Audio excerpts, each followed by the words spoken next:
Good morning, friends.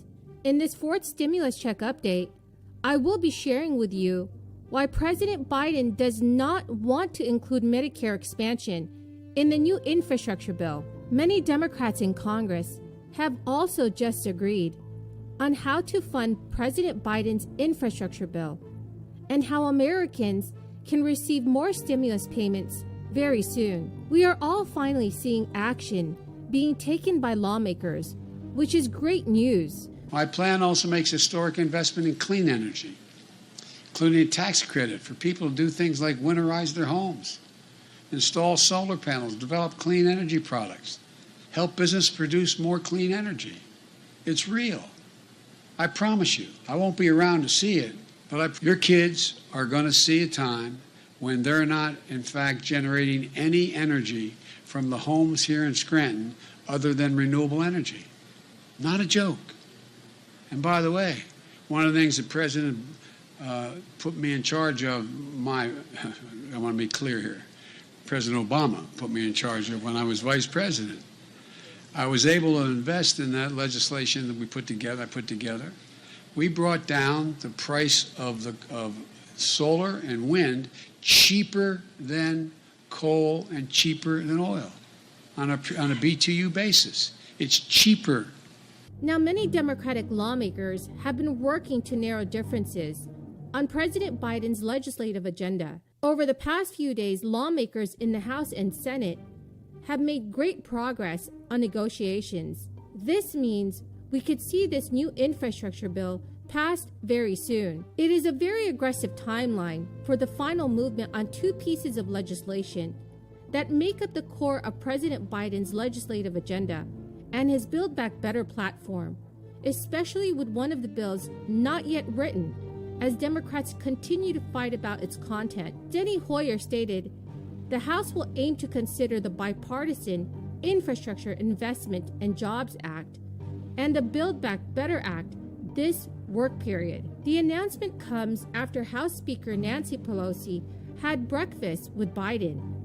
Pelosi told reporters she is very optimistic that a package that can pass both chambers of Congress will come together very soon. Now, friends, this is amazing news for everyone. It is really awesome to see that lawmakers are finally coming together to take real action for the American people. Democrats have been sparring for months now over the timing and content of two major spending bills: a $1.2 trillion infrastructure bill, which has already passed the Senate with the support of 19 Republicans, and a social spending budget reconciliation package that Democrats aim to pass without needing support from any Republicans. Members of the Congressional Progressive Caucus say they will vote against the infrastructure bill if it comes up in the House before an agreement and a vote are reached on the reconciliation social spending bill. But centrist Democratic Senators Joe Manchin of West Virginia and Kristen Sinema of Arizona have expressed their concern with the price tag, as well as some of its climate and tax provisions.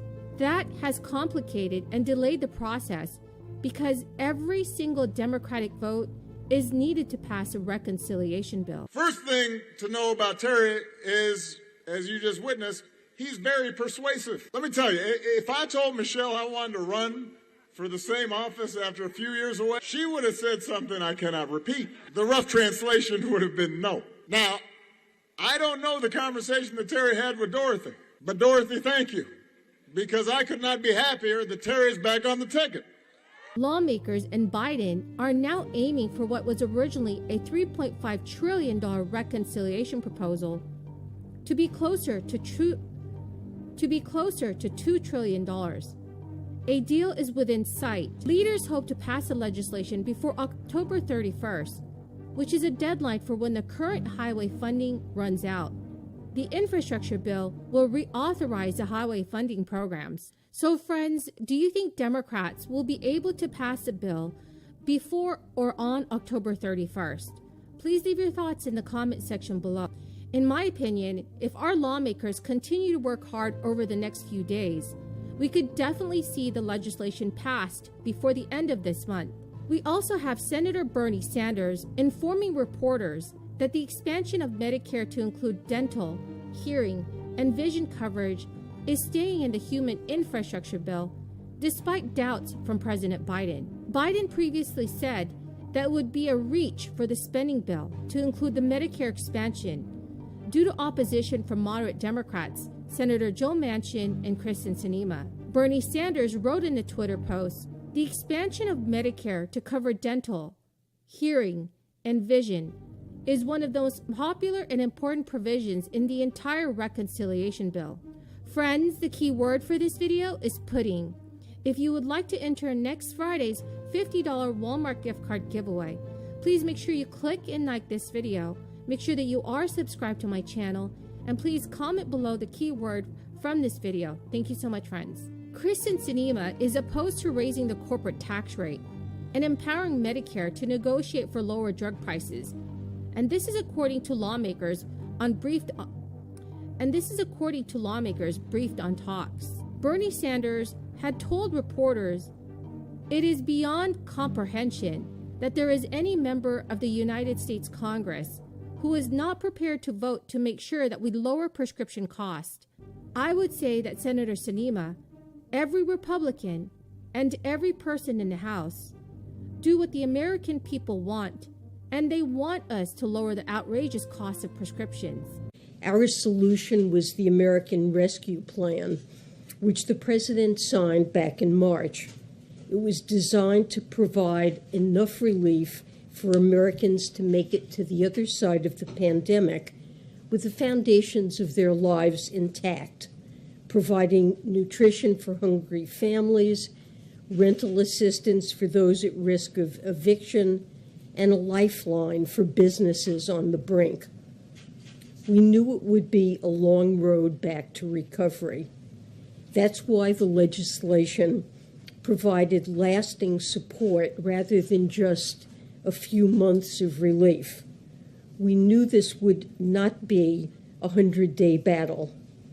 And today's jobs report underscores the long-haul climb back to recovery. But let me be clear.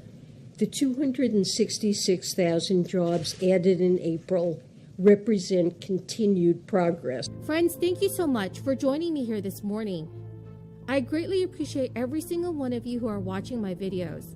To say thank you, please make sure that you are subscribed to my channel, click and like this video, and comment below the keyword. Thank you so much, friends, and have a very blessed weekend.